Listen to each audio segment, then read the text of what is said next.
Everyone thinks Thanksgiving is about family, warmth, and gratitude, but what if the truth is colder than the pie? I walked into my childhood home 38 minutes late, hoping to blend into the background. Instead, I stepped into a carefully staged betrayal years in the making. They called me ungrateful, but they'd already erased me from their memories, their photos, and their legacy. This isn't just a story about silence, it's about finally breaking it. Real life is sometimes more dramatic than fiction. Think you saw the twist coming? Drop a 1 to keep going. And it starts with one missing seat at the table.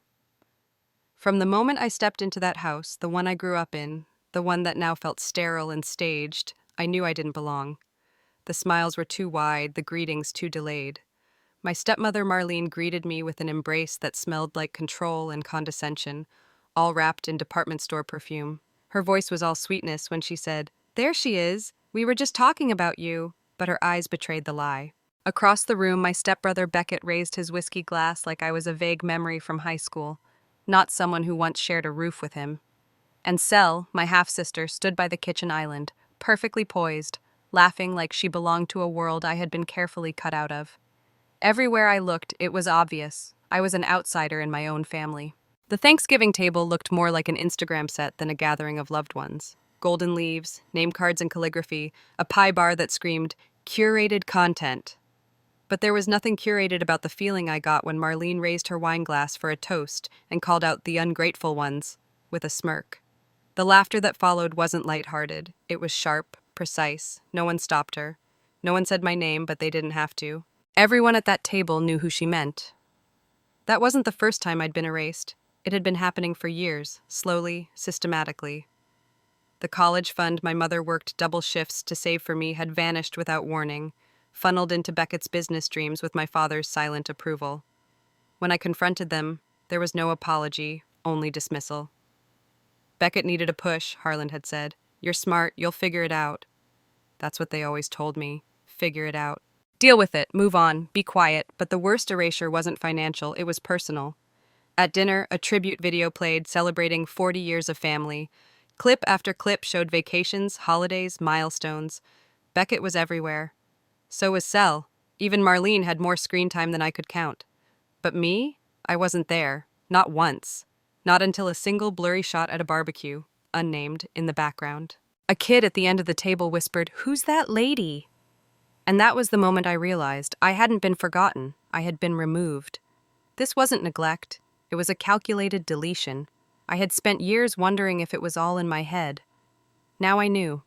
They didn't just ignore me, they rewrote the story without me in it. After that night, something in me cracked, but not the way they expected. It wasn't rage that took hold, it wasn't even sadness.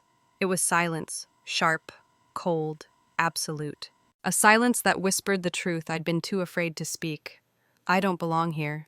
Maybe I never did. And instead of mourning that realization, I felt something unexpected. Relief. Maybe what I thought was a tragedy was actually the freedom I had been too scared to take. Back at home, in the quiet of my apartment, I sat on the edge of my bed, still wearing my heels, still holding the weight of a decade's worth of dismissals. That's when the memories started bleeding back in. Not all at once, but enough to make my chest ache. My law school graduation, I'd crossed the stage alone. Everyone else had cheers, signs, phones held high. My family had RSVP'd yes, but never showed. Later, Marlene told me they had dinner plans for Beckett's 30th birthday. "We couldn't miss it," she said. "He's only 30 once." And just like that, the moment that should have marked my arrival became a memory soaked in abandonment.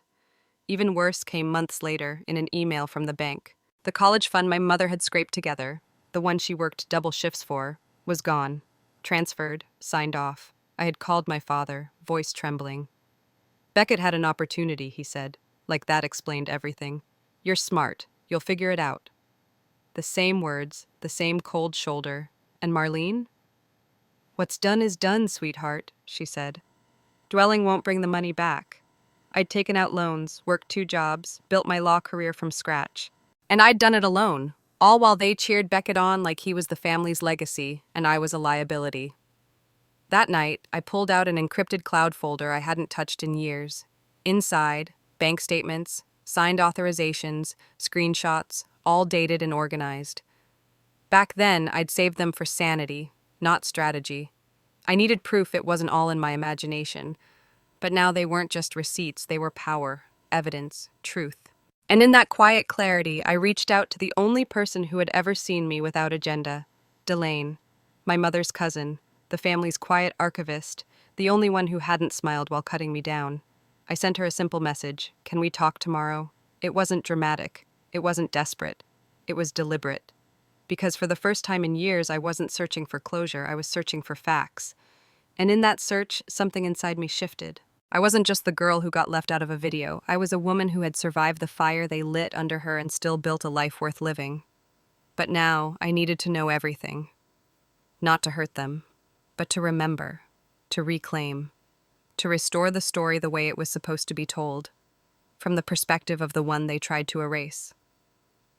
The next day, I stood at Delane's door. She didn't look surprised to see me, just calm, steady, like she'd been waiting for this moment to arrive. Her home was a quiet time capsule, filled with things the rest of the family had long since tried to forget. Old photo albums, dusty keepsakes, handwritten notes in my mother's cursive. She led me to a wooden box by the bookshelf and opened it without a word. Inside was everything: bank transfers, signature comparisons, account numbers, and the original will my mother had signed. In bold, unambiguous language, it stated the fund was to be used solely for my education. Solely, not Beckett's. Not the family's, mine. There was even a yellowed sheet of lined paper, filled with notes Delane had written after overhearing conversations with my father. "I wrote these down," she said softly, "because I knew one day you'd come looking for the truth." And there it was, in black ink and aging paper. I hadn't imagined it. I hadn't exaggerated. I'd been systematically erased, and now I had the proof. Back home, I laid it all out across my kitchen table. Every document, every email, every receipt. I didn't cry. I didn't spiral. For the first time in years, I felt direction. I opened my laptop and began building a timeline. I wasn't doing it for revenge. I was doing it to restore what they tried to dismantle. My voice, my story, my name. 2 mornings later, a letter slid under my apartment door. No knock, no greeting. Just a courier envelope with pristine white edges and polished language that barely hid its venom.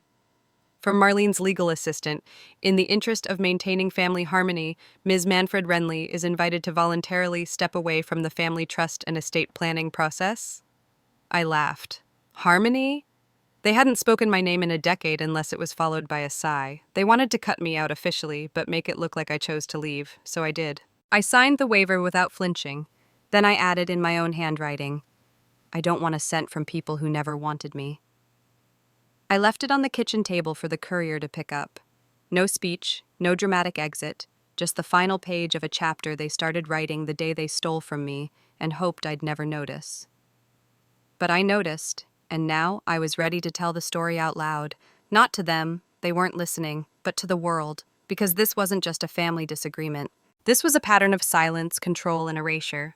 And the only way to break it was to speak, clearly, publicly, without apology, so I did. I drafted one email, just one, but it landed like a bomb. I attached 4 PDFs, bank records showing the missing college fund, a scan of my mother's original will, screenshots of Beckett's startup timeline, and a guest list for the tribute video that had erased me entirely. I didn't explain, I didn't justify. I simply hit send. Within 10 minutes, the responses started flooding in.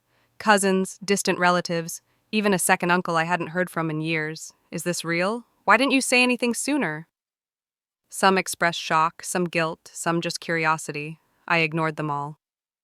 Harlan said nothing. His silence was predictable, his favorite form of control. But Marlene, true to form, responded with veiled venom wrapped in polite phrases.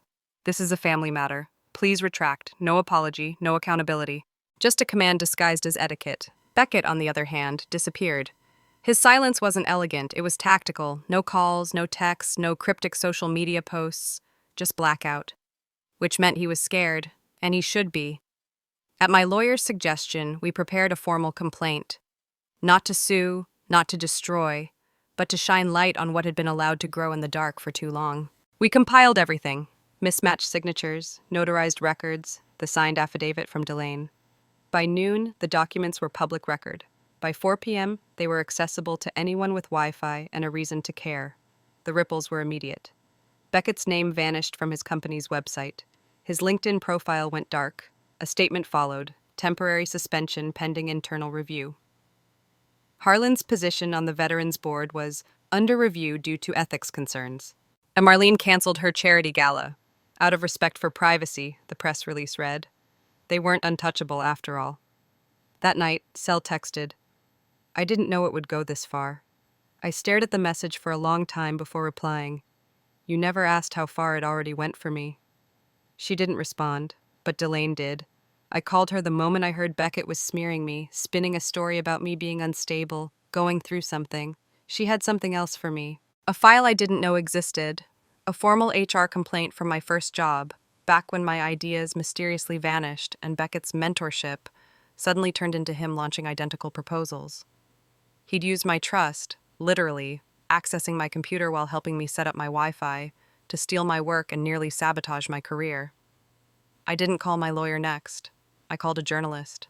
A woman who built her name on stories like mine, where power hides behind pedigree and truth waits for someone brave enough to tell it. I sent her everything. Within 24 hours, the headline hit. Finance executive accused of corporate theft.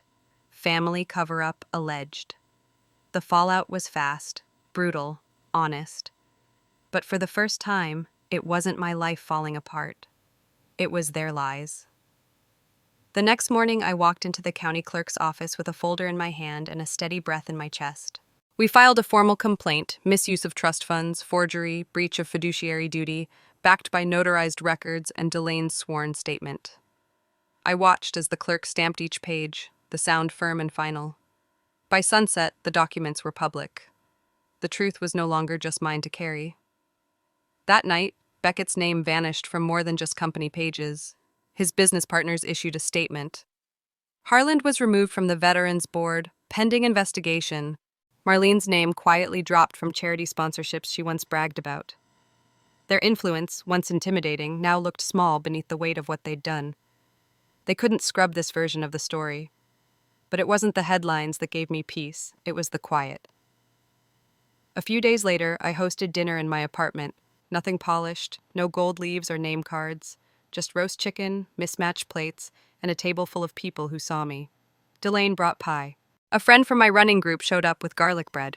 One of my interns arrived with her girlfriend and nervous laughter, worried they were overdressed. We passed dishes, shared stories, laughed about things that didn't sting. There were no toasts wrapped in barbs, no jabs dressed as jokes, just connection. Real, undemanding. After the dishes were done, Delane touched my hand lightly. She didn't say much. She didn't need to. Her eyes told me everything. I see you. I believe you. I'm proud of you. The next morning, I drove to a quiet cemetery on the edge of town. No flowers, just a letter. I sat by my mother's grave and read aloud. I told her what I'd done, that I'd kept my spine, that her name and mine were clean again, that I had finally stepped out from under their shadow. I left the letter under the vase, anchored by a small stone. Then I stood up and walked away. No tears, just breath.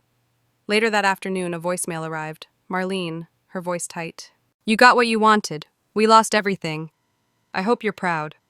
But what she heard in my silence wasn't pride. It was peace. Not victory over them, but the return of something they could never take from me again. Myself. That night, I sat in bed with a cup of tea, the city lights flickering outside my window. My phone was off, my mind quiet.